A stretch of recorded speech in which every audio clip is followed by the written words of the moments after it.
আসসালামু আলাইকুম প্রিয় শিক্ষার্থী, আমাদের অনলাইন ক্লাসে আমি প্রভাষক মোহাম্মদ ইলিয়াস জনসন তোমাদেরকে জানাচ্ছি স্বাগতম।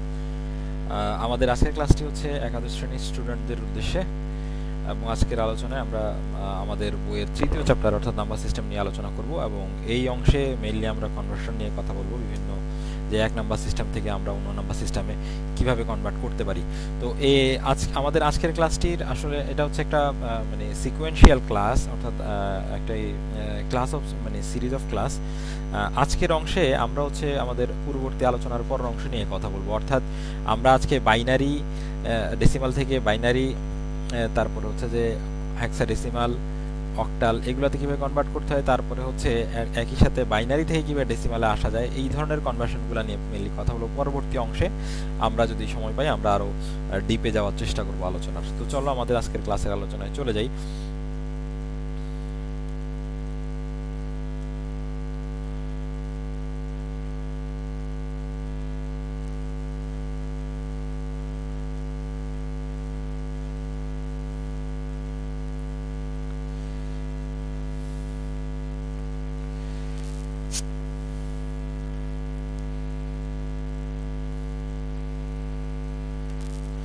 তো আমাদের যে যে আজকের আলোচনা আমরা একটু প্রিভিয়াস ক্লাসের ফলো আপ থেকে আসছি, যে একটা বাইনারি সংখ্যাকে আমরা ডেসিমালে কিভাবে নিব।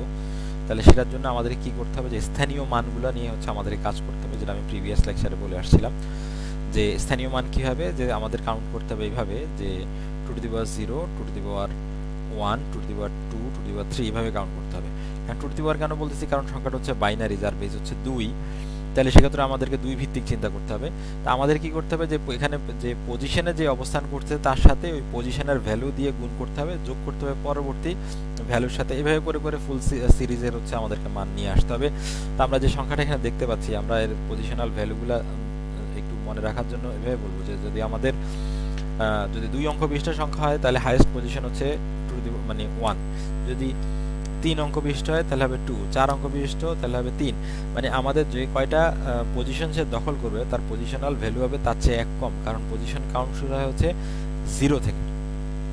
তা আমাদের কি করতে হবে, যে পজিশনে যে অবস্থান করতেছে তার মানের সাথে কি করতে হবে, গুণ করতে হবে পজিশনের ভ্যালু কে, যেটা কি হবে, যে পাওয়ার হিসাবে হবে বেইজের পাওয়ার। যেমন হচ্ছে বাইনারি যদি হয় সেটা হচ্ছে 2, অক্টাল হলে 8, হেক্সাডেসিমাল হলে হচ্ছে 16। আমরা দেখি যে কিভাবে জিনিসটা কাজ করে। তাহলে আমরা এখানে যে সংখ্যাটা দেখতে পাচ্ছি সেটা হচ্ছে যে এখানে বাইনারি সংখ্যা ছিল, তো সর্ববামে হচ্ছে 1, যে যার হচ্ছে পজিশনাল ভ্যালু হচ্ছে মানে 3, যার বেস হচ্ছে 2। তাহলে আমরা কি করব, তাহলে লিখবো 1 into two to the power 3। পরবর্তী সংখ্যায় পজিশনাল ভ্যালু হচ্ছে 2, কারণ হচ্ছে 0 থেকে কাউন্ট শুরু, তারপরটাতে 1, তারপরে 0। তো এই পজিশনাল ভ্যালুগুলো দিয়ে হচ্ছে গুণ করে আমরা যোগ করব, যে সাপোজ হচ্ছে এই 1 এর কাজ শেষ, তারপরে পরেরটার সাথে যোগ দিব, তারপরে পরেরটার সাথে যোগ দিব, পরের সাথে যোগ দিব। যোগ দেওয়ার আগে জাস্ট আমরা যদি এটা সাধারণ সমীকরণ হিসেবে চিন্তা করি, তাহলে সবার আগে ব্র্যাকেটের কাজ। তো ব্র্যাকেটের কাজ হলে কি ফার্স্টে ভিতরে গুণটা করতে হবে, তাহলে টু টু দি পাওয়ার 3 মানে 8, 8 ইন্টু 1 তাহলে কত 8, তারপর হচ্ছে টু টু দি পাওয়ার 2 মানে 4, 4 ইন্টু 1 মানে 4, তারপরে two the power 0 1 equal to হচ্ছে 1, 1 ইন্টু 0 ইকুয়াল টু 0, তারপরে two the power 0 equal to 1, 1 into 1 equal to 1। তাহলে হচ্ছে কি 8, এখানে এখানে হচ্ছে ভুল হয়েছে, এখানে ভুল হয়েছে হচ্ছে কি এখানে 4 হবে, তাহলে 8 আর 4 12, 12 আর 1 13, সেটা হবে আর কি। তো আমাদের এইটা হচ্ছে তাহলে কনভার্ট করার পরে যেটা পাবো সেটা হচ্ছে আমাদের ডেসিমাল সংখ্যা। আমরা জাস্ট পরবর্তীতে যাই, ভগ্নাংশ সংখ্যা দিয়ে আমরা কিভাবে কাজটা করব। ভগ্নাংশ করার সময় আমাদের কি করতে হবে, যে পজিশনগুলো হচ্ছে এই দশমিকের পরে প্রথম যে ঘর এটাকে হিসাব করতে হবে টু টু দি পাওয়ার -1, তারপরে যাব টু টু দি পাওয়ার -2, তারপরে যাব টু টু দি পাওয়ার -3, তারপরে যাব টু টু দি পাওয়ার -4, এইভাবে করে যেতে হবে। যে কয় ঘর যায় ততটা পজিশন করে টু দি পাওয়ার মাইনাস দিতে হবে। আমরা টু দি পাওয়ার মাইনাসের মানে তো বুঝি, সেটা হচ্ছে 1 ডিভাইডেড বাই ওই সংখ্যাটা, এরকম ভাবে হিসাবটা করতে হয়। তাহলে এখানে টু দি পাওয়ার -1 এটা যদি বলি, বা 2 ইনভার্স 1 এটা যদি বলি, তাহলে হবে কি, যে 1 ডিভাইড বাই 2 মানে হাফ, 0.5 দিয়ে গুণ করতে হবে। যদি 2 হয় তাহলে 2 হয় তাহলে কত হবে, 1 ডিভাইড বাই 4, তাহলে টু দি পাওয়ার 4, 1 কে যদি 4 দিয়ে ভাগ করি তাহলে কত, 0.25। এভাবে করে আমাদের কাজ করতে হবে। এই যে আমাদের অংশগুলো এভাবে আসতেছে। তো পরে জিরোর সাথে যে জিরোর যে প্রপার্টি হচ্ছে, যে আমরা জিরোকে যেটা দিয়েই ভাগ করি বা গুণ করি সেটা হচ্ছে আমাদের 0 হবে, আর যদি 0 দিয়ে কাউকে ভাগ করি তখন সেটা ইনফিনিটি হবে।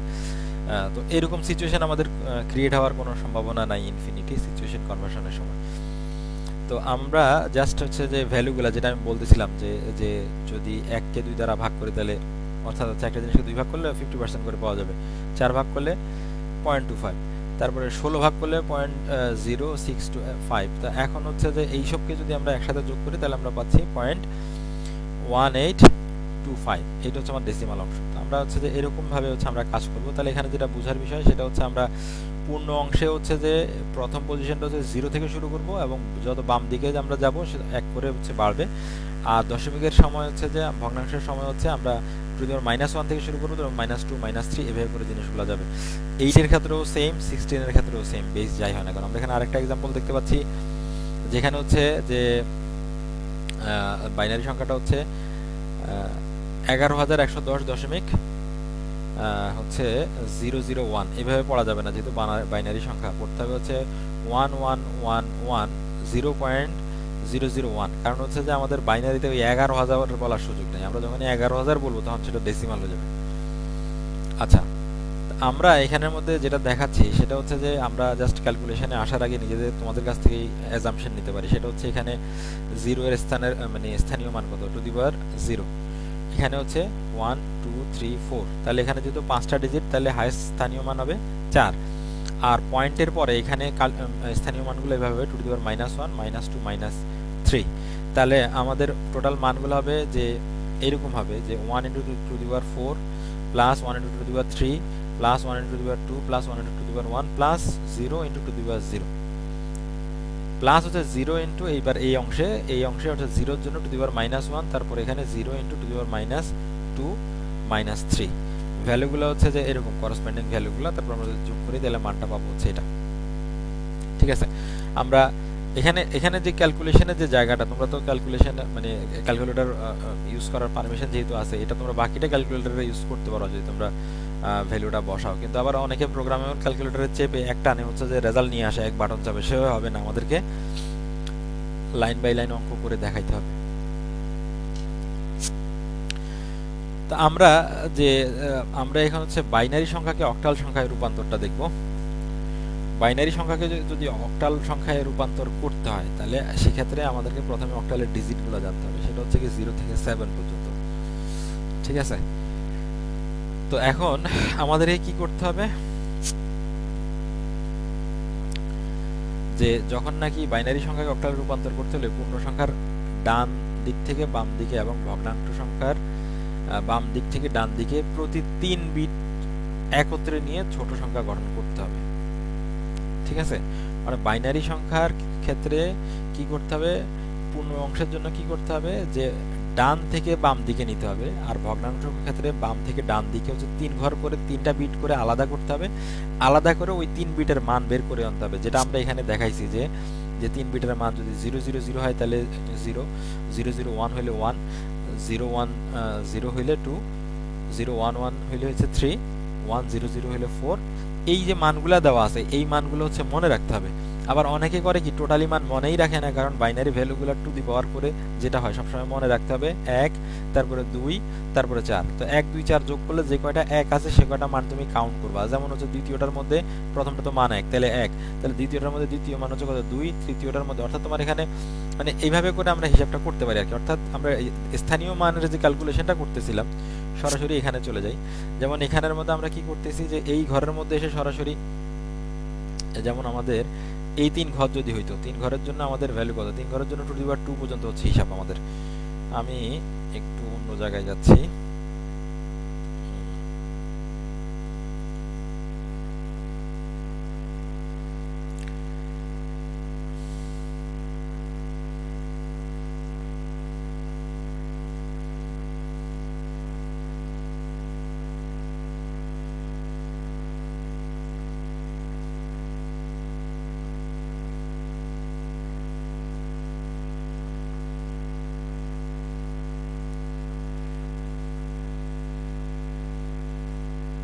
জাস্ট মিনিট, জাস্ট আমাদেরকে এটা এক্সপ্লেইন করার জন্য, সবকিছু মুখে বললে হচ্ছে না, একটু লেখালেখির প্রয়োজন হচ্ছে।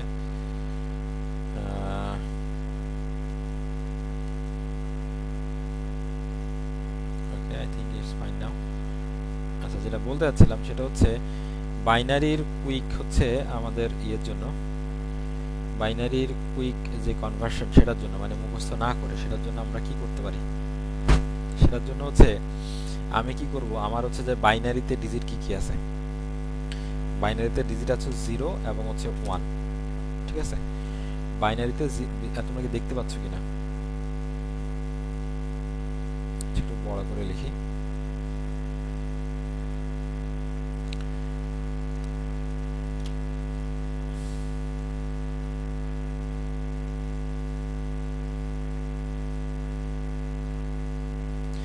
বাইনারিতে ডিজিট আছে 0 এবং হচ্ছে 1 আছে, হ্যাঁ, অর্থাৎ আমার হচ্ছে 0 এবং 1 আছে। তো আমার আমাকে কি করতে বলছে, বাইনারি টু যখন নাকি আমরা অক্টাল করব, অর্থাৎ বেস 2 থেকে যখন আমরা বেস 8 এ নিব, সরি বেস 8 এ যখন নিব, তখন আমাদের কি করতে হবে, যে আমাদের 3 বিট করে এক একটা সংখ্যা গঠন করতে হবে, কেমন 3 বিট করে। তাহলে আমি যদি বিট 3টা নেই, তাহলে একটু আগে অপশনটা দেখাইছিলাম, ওটা 3টা বিট হইতে পারে, 0 একটা বিট, সাপোজ 3টা ঘর আমার নিতে হবে। এখন আমার বাইনারির অপশনই হচ্ছে 2টা, বাইনারির আমাদের জন্য অপশনই হচ্ছে 2টা, একটা কি যে 0 হবে আর নইলে 1 হবে, হয় 0 না হয় 1 হবে। এখন আমরা এখানে যে ক্যালকুলেশনটা করতে যাচ্ছি, আমরা বসাইতে যাচ্ছি এরকম যে আমাকে মনে মনে হচ্ছে যে ইয়ে করতে হবে, মনে মনে আমাকে জাস্ট ক্যালকুলেশনটা, আমি যেটা সিস্টেম দেখাচ্ছি এটা হচ্ছে মুখস্থ না করে কিভাবে করা যায় আর কি। আমাকে ভ্যালুগুলো হচ্ছে এভাবে মনে রাখতে হবে। আমার প্রথম মানে ম্যাক্সিমাম ডিজিটটা হচ্ছে কত, 4, তারপর হচ্ছে 2, তারপর হচ্ছে যে 1, এই জিনিসটা আমাকে মনে রাখতে হবে, 4 2 1 এটা মনে রাখতে হবে। এটা কেন মনে রাখবো সেটা একটু দেখাচ্ছি। যে আমরা জানি যে পজিশনাল ভ্যালুগুলো যদি আমরা কাউন্ট করি, তাহলে প্রথমটার ভ্যালু হচ্ছে যে 2 টু দি পাওয়ার হচ্ছে 0, 2 টু দি পাওয়ার 0, এটা ভাবে লিখতে হচ্ছে কারণ এখানে ওই ম্যাথ টাইপ করা যাচ্ছে না, 2 টু দি পাওয়ার 0 মানে প্রথমটার, এখানে এভাবে করে লিখি দেখি,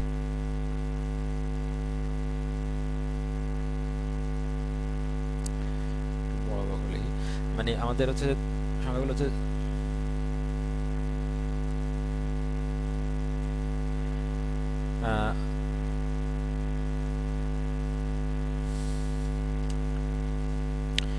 প্রথমটার জন্য আমরা আমাদের হচ্ছে যে 3টা ডিজিট, 1 2 3টা ডিজিট, কেমন।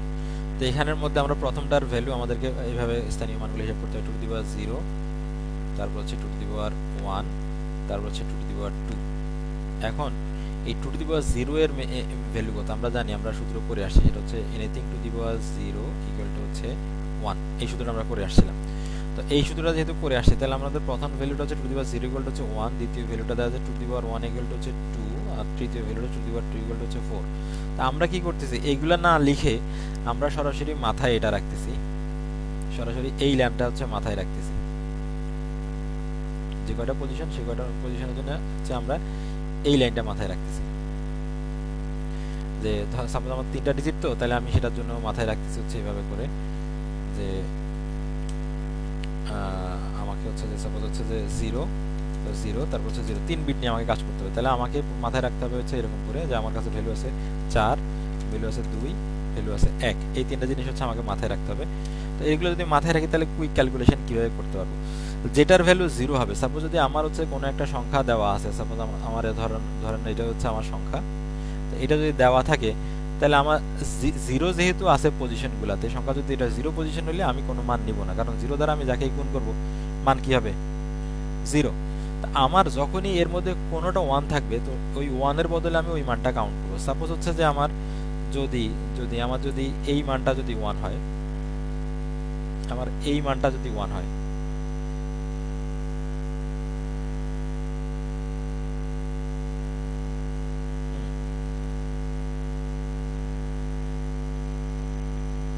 এই মানটা যদি 1 হয়, তাহলে হচ্ছে আমি কি করব, এখানে হচ্ছে 1 কাউন্ট করব। এই মানটা যদি 1 হয়, তাহলে আমি 2 কাউন্ট করব। এই মানটা যদি 1 হয়, তাহলে আমি 4 কাউন্ট করব। তাহলে জিনিসটা হচ্ছে কিরকম দাঁড়ায়, সেটা হচ্ছে যদি কোনো একটা সংখ্যা হয় এরকম, যে সাপোজ আমি এরকম লিখলাম যে 1 0 1, আচ্ছা 1 0 0 লিখলাম। তো 1 0 0 হইলে আমরা কি কাউন্ট করব, শুধু 4 কাউন্ট করব, তাহলে এটার মান কত হবে 4। কেন? কারণ হচ্ছে যে আমার মানে আমার যেটা অন করা হয়েছে, সাপোজ হচ্ছে যে আমি এটা জাস্ট ওই যে ফ্যানের সুইচ যদি চিন্তা করি, সাপোজ এখানে হচ্ছে কিছু সুইচ দেওয়া আছে, সাপোজ জিনিসটা হচ্ছে এরকম কিছু সুইচ দেওয়া আছে এখানে, হ্যাঁ একটু মানে এক্সাম্পল হিসেবে দেখাই। সাপোজ এটা একটা সুইচ, তারপর হচ্ছে যে এটা আরেকটা সুইচ, হ্যাঁ তারপর হচ্ছে যে এটা আরেকটা সুইচ, হ্যাঁ এখন ধরলাম যে সাপোজ হচ্ছে যে যদি যদি এই সুইচটা যদি অন করি তাহলে হচ্ছে যে লাইট জ্বলবে, হ্যাঁ এই সুইচটা যদি অন করি তাহলে হচ্ছে লাইট জ্বলবে। আচ্ছা যদি যদি এই সুইচটা যদি অন করি তাহলে হয়তো ফ্যান চলবে, হ্যাঁ আর যদি এই সুইচটা ফ্যান অন করি তাহলে হচ্ছে টিভি অন হবে, ঠিক আছে, ধরে নিলাম এরকম। এখন আমি অন এবং অফ বলতে বোঝাচ্ছি কি, যদি যদি 1 হয়, যদি এখানে যদি 1 হয়, যদি 1 ইকুয়াল টু হচ্ছে আমরা ধরে নেব অন করলাম, হ্যাঁ আর যদি আমরা 0 ধরি, আর যদি আমরা 0 ধরি, 0 ইকুয়াল টু হচ্ছে আমরা অফ ধরলাম, তাহলে আমাদের কি হবে যে আমি যদি এখানের মধ্যে 0 লিখি, মানে আমি জাস্ট যদি এখানে চিন্তা করি, আমি যদি লাইটের সুইচ দেই, সাপোজ হচ্ছে আমি সুইচ অন করতে যাচ্ছি, তো আমি হচ্ছে যে সাপোজ এই লাইটের সুইচটা অন করলাম, হ্যাঁ তো লাইটের সুইচটা যদি অন করি তাহলে আমার হচ্ছে যে কি হবে, টিভি তো চলবে না, ফ্যানও তো চলবে না, ধরে নিলাম সবগুলো অফ আছে, আমি লাইটের সুইচটা অন করলাম, তাহলে কি লাইট জ্বলবে। তো লাইট যদি জ্বলে তাহলে আমরা এরকম চিন্তা করি, সাপোজ আমার হচ্ছে সুইচ এই তিনটা হচ্ছে সুইচ, তাহলে আমি হচ্ছে 4 এর সুইচটা অন করলাম, লাইট মানে সাপোজ 4 এর সুইচটা অন করলাম, তাহলে রেজাল্ট কি আসবে 4, হ্যাঁ তারপরে আমি যদি এখানের মধ্যে সেটার জন্য আমি যে অন করছি সেটা বোঝানোর জন্য আমি লিখলাম হচ্ছে সাপোজ এখানে আমি 1 লিখলাম যে আমি অন করলাম, তাহলে কি, তাহলে শুধু 4 থাকবে, মানে শুধু লাইট জ্বলবে। যদি আমি হচ্ছে যে যদি আমি এখানের মধ্যে এটাও অন করি, ফ্যানটাও অন করি, তাহলে কি ধরলাম 2 আসলো, আর যদি আমি হচ্ছে যদি আমি এটাও অন করি তাহলে হচ্ছে কি আমার টিভিটা আসলো, তাহলে কি, তাহলে আমার যখন নাকি আমি দুইটা অন করলাম তাই লাইট এবং ফ্যান জ্বলতেছে, তো লাইট এবং ফ্যান জ্বলতেছে মানে কি 4 এবং 2 মানে 6, ঠিক আছে। যদি আমি টিভিও অন করি তাহলে কি, তাহলে হচ্ছে আমার টিভিও সাথে চলতেছে, তো আমার যেটাই আসবে সেটাকে আমি ইয়ে করে মানে এইভাবে পজিশনগুলো আমি যদি মনে রাখি যে কয়টা 1 থাকবে সেই কয়টার ভ্যালু আমি এখান থেকে নিব, যে নিয়ে যোগ করব, তাহলে 4 তিনটা অন আছে তাহলে তিনটার ভ্যালু নিয়ে যোগ করব, তাহলে ইকুয়াল টু কত হবে, ইকুয়াল টু হচ্ছে 7। যদি সাপোজ হচ্ছে আমার হচ্ছে দ্বিতীয়টা নাই, হ্যাঁ সাপোজ হচ্ছে এটা হচ্ছে 0 আছে, সাপোজ হচ্ছে এই যে মাঝখানেরটা 0 আছে, সাপোজ হচ্ছে সংখ্যাটা হচ্ছে এরকম যে এটা হচ্ছে 0, তারপরে হচ্ছে এটা হচ্ছে 1, আর এটা হচ্ছে আর হচ্ছে এটা হচ্ছে 1, হ্যাঁ মানে এটা দিয়ে আমি কি বুঝাচ্ছি, এটা দিয়ে বুঝাচ্ছি আমি লাইট অন করলাম আর টিভি অন করলাম, ফ্যানটা অফ রাখলাম, ঠিক না। তাহলে আমি যে অন করলাম তাহলে আমি এটাকে যদি এখানের মধ্যে বসাই তাহলে 1 আমি নিলাম, তারপর হচ্ছে 0, তারপর হচ্ছে যে 1 আমি নিলাম, হ্যাঁ তাহলে এই তিনটাকে যদি নেই, এই দুইটাকে যদি নেই তাহলে আমার ভ্যালু কত আছে, 4 আর 1 কত 5, তাহলে ইকুয়াল টু কত হচ্ছে 5। এইভাবে যদি আমি চিন্তা করি তাহলে আমার মুখস্থ লাগে না, ঠিক আছে। সেক্ষেত্রে আমার অক্টালের ক্ষেত্রেও প্রয়োজন নাই, আমার হচ্ছে হেক্সাডেসিমালের ক্ষেত্রেও প্রয়োজন নাই। হেক্সাডেসিমালের ক্ষেত্রে আমরা কিভাবে হিসাবটা করব সেটা একটু দেখাচ্ছি। হেক্সাডেসিমালের ক্ষেত্রে আমাকে হিসাব করতে হবে আরেকটু বেশি, আর কি আরেকটু বেশি হিসাব করতে হবে, কারণ হচ্ছে আমাদের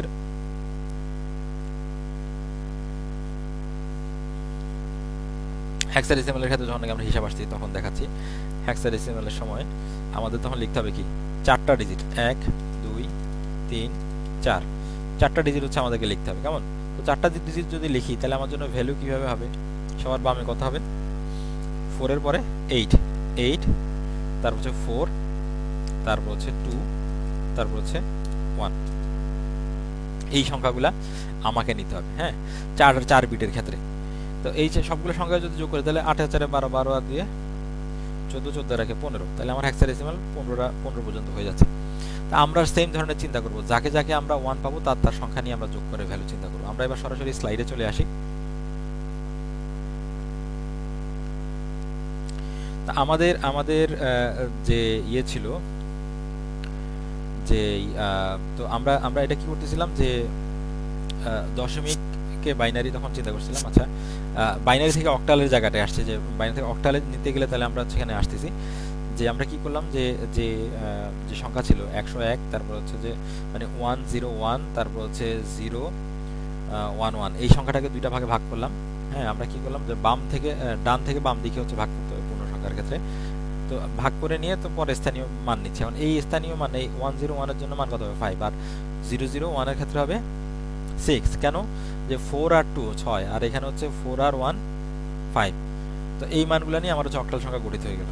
হ্যাঁ, তারপর আমরা যদি এইভাবে আলাদা করি, মানে 3 সংখ্যা করে আলাদা করতে হবে, তখন আমরা হচ্ছে এই মানটা পাচ্ছি। মানগুলো কিভাবে আমি একটু আগে কিন্তু এক্সপ্লেন করে আসছি যে মানগুলো কিভাবে আসতেছে অক্টালের ক্ষেত্রে। তো এইভাবে হচ্ছে আমাদের মানগুলো আসে। দশমিকের ক্ষেত্রেও একই ধরনের ভাবে মান আসবে, জাস্ট হচ্ছে আমাদেরকে দশমিকের পরে নিতে হবে। হেক্সাডেসিমালের ক্ষেত্রে হচ্ছে যে ওরা এখানে টেবিল দেওয়া আছে, জাস্ট আমাদেরকে মনে রাখতে হবে কি যে 9 এর পরে যখন 10 হবে তো আমরা 10 এর বদলে হচ্ছে এই লিখবো আর কি। এভাবে করে 15 এর বদলে আমরা হচ্ছে এফ লিখবো। এক্সাম্পলটা এখানে নিয়ে আসতেছি। এই একটা সংখ্যা, এই সংখ্যাটাকে আমরা হচ্ছে যে এই দিক থেকে হচ্ছে যে 4টা করে আলাদা করব। তো যদি লাস্ট সংখ্যাটা যদি এখানে না থাকে, যেমন এখান থেকে নিলে এই হচ্ছে 4, এখানে 3টা পাওয়া গেছে, তাহলে সামনে একটা 0 দিয়ে নেব, কারণ 0 দিলে আসলে ভ্যালু কাউন্ট হলো না, কিন্তু আমার বুঝতে সুবিধার জন্য আমি 0 দিয়ে নেব। তাহলে প্রথমে আমি ভাগ করে নিলাম। তো ভাগ করার পরে আমার যে প্রথম যে ঘরটা আসতেছে এটার ভ্যালু আসতেছে 6, কিভাবে আমরা এক্সপ্লেইন করে আসছি একটু আগে। তারপর এই অংশের ভ্যালু আসতেছে 5, আর এই অংশের ভ্যালু 5, আর এই অংশের ভ্যালু c, মানে কত আসতেছে যে আমার হচ্ছে 8 আর 4 12 আসতেছে, 12 equal to c, that is Y. তো পরে আমরা এটা থেকে যদি লিখি তাহলে আমরা এভাবে লিখতে পারি, দশমিকের জায়গায় দশমিক আর মানগুলো বসে যাবে। এটা হচ্ছে হেক্সাডেসিমাল, বাইনারি টু হেক্সাডেসিমাল। ঠিক আছে, তো এইভাবে আমরা হচ্ছে যে আমরা হচ্ছে কনভার্ট করতে পারি। আচ্ছা, অক্টাল থেকে যদি দশমিকে আসতে হয় তাহলে কি করতে হবে, যে স্থানীয় মান দিয়ে গুণ করে আনতে হবে, যেটা আমি দেখাইছিলাম একটু আগে। আর যদি আমাদের হচ্ছে যে আমাদের যদি হেক্সাডেসিমাল থেকে আসতে হয়, আচ্ছা এখানে আরেকটা কথা, যে অক্টাল সংখ্যাকে যদি হেক্সাডেসিমাল সংখ্যায় রূপান্তর করতে হয় তাহলে অক্টাল থেকে হেক্সাডেসিমাল যাইতে হলে একটু ঝামেলা আছে। হয় প্রথমে আমাদেরকে ডেসিমালে যেতে হবে, তারপরে হেক্সাডেসিমালে, নইলে প্রথমে বাইনারিতে, তারপর হচ্ছে যে হেক্সাডেসিমালে। তো আমার কাছে মনে হয় যে প্রথমে বাইনারিতে গিয়ে হেক্সাডেসিমালে গেলে হচ্ছে সহজ বেশি, কারণ হচ্ছে যদি আমরা ইয়েতে যাই, ডেসিমালে যাই, তাহলে হচ্ছে স্থানীয় মান দিয়ে গুণ করতে হয়, যদি বড় সংখ্যা হয় সেক্ষেত্রে সময় লাগে বেশি। তো বাইনারি হলে যেহেতু আমার মান হচ্ছে যে মানে হচ্ছে যে 3টা ডিজিটের ভিতরে বা 3টা বিটের ভিতরে, আমার জন্য সেটা নেওয়াটা কুইক হয় আর কি। তো আমরা প্রিফার করি যে অক্টাল থেকে যখন আমরা হেক্সাডেসিমালে যাব প্রথমে বাইনারিতে করে নিব, তারপর বাইনারি থেকে হচ্ছে আমরা হেক্সাডেসিমালে নেব। কেমন? হেক্সাডেসিমাল সংখ্যাকে হচ্ছে যে দশমিকে যদি রূপান্তর করতে হয় তাহলে ওই একইভাবে স্থানীয় মান দিয়ে রূপান্তর করে নিয়ে আসতে হয়। আবার হেক্সাডেসিমাল থেকে যদি আমাকে অক্টালে আসতে হয় তাহলে সেম, হয় আমাকে ইয়া করতে হবে, ডেসিমালে গিয়ে তারপরে আসতে হবে, আর নইলে বাইনারিতে গিয়ে আসতে হবে। তো আমরা হচ্ছে বাইনারিতে গিয়ে আসাটাই সহজ মনে করি আর কি। ঠিক আছে, আমরা এখানে দেখতে পাচ্ছি যে একটা হেক্সাডেসিমাল সংখ্যাকে কিভাবে বাইনারিতে রূপান্তর করা হয়েছে। অর্থাৎ আমি একটু আগে যে জিনিসটা দেখাইছি ওটা দেখতে পারলেই বুঝতে পারলেই হচ্ছে আমাদেরকে কি করতে হবে, যে হেক্সাডেসিমাল প্রত্যেকটা সংখ্যার জন্য ইকুইভ্যালেন্ট 4 বিটের বাইনারি সংখ্যা গঠন করতে হবে, যেটা খুবই সহজ। আমরা এই যে পাশের চার্টের মধ্যে দেখতে পাচ্ছি যে কিভাবে সেটা করা হয়। তারপরে হচ্ছে আমাদেরকে ওই স্থানীয় মানগুলা নিয়ে যে ইকুইভ্যালেন্ট বাইনারি সংখ্যা গঠন করতে হবে। হেক্সাডেসিমাল থেকে অক্টালে আসার জন্য আমাদের কি করতে হবে, প্রথমে বাইনারি তারপর অক্টালে। ঠিক আছে, যেটা আমরা একটু আগে বললাম, আমরা চাইলে ডেসিমাল দিয়েও আসতে পারি, কিন্তু ডেসিমাল দিয়ে আসলে আমাদের হচ্ছে সময় লাগবে একটু বেশি। তাহলে হেক্সাডেসিমাল তো আমরা অক্টাল কনভার্সনটা দেখতে পাচ্ছি। তো এই ছিল আমাদের আজকের তোমাদের রূপান্তরের ক্লাস। আমাদের আজকের ক্লাসে আমরা সব ধরনের সংখ্যা পদ্ধতির রূপান্তর নিয়ে আলোচনা করার চেষ্টা করেছি। আমাদের আজকের ক্লাস শেষে তোমাদের জন্য বাড়ি কাজ হিসেবে থাকবে যে কিভাবে দশমিক সংখ্যাকে অক্টাল সংখ্যায় প্রকাশ করা যায়, তারপরে দশমিক থেকে বাইনারি, বাইনারি থেকে দশমিক, অর্থাৎ যে কয়টা নিয়ম আমরা এখানে দেখানোর চেষ্টা করছি। আমরা তোমাদের কাছে আশা রাখবো যে তোমরা বাসায় প্রত্যেকটা নিয়মের বেশ কিছু অনুশীলন তোমরা নিজে নিজে করে নেবে, যাতে তোমাদের কোনো সমস্যা না থাকে। তো আমার ক্লাসে শেষ পর্যন্ত সঙ্গে থাকার জন্য তোমাদেরকে ধন্যবাদ, এবং যদি কোনো প্রশ্ন থাকে আমি পরবর্তীতে তোমাদেরকে আনসার দেওয়ার চেষ্টা করব। আর আমি একটু লাইভ ফিড চেক করে নিচ্ছি, যদি এখনো কোনো প্রশ্ন পাওয়া যায় আমি সাথে সাথে আনসার দেওয়ার চেষ্টা করব। Okay, no questions so far. Thanks for attending today's class. Wish you all the best. Allah Hafiz.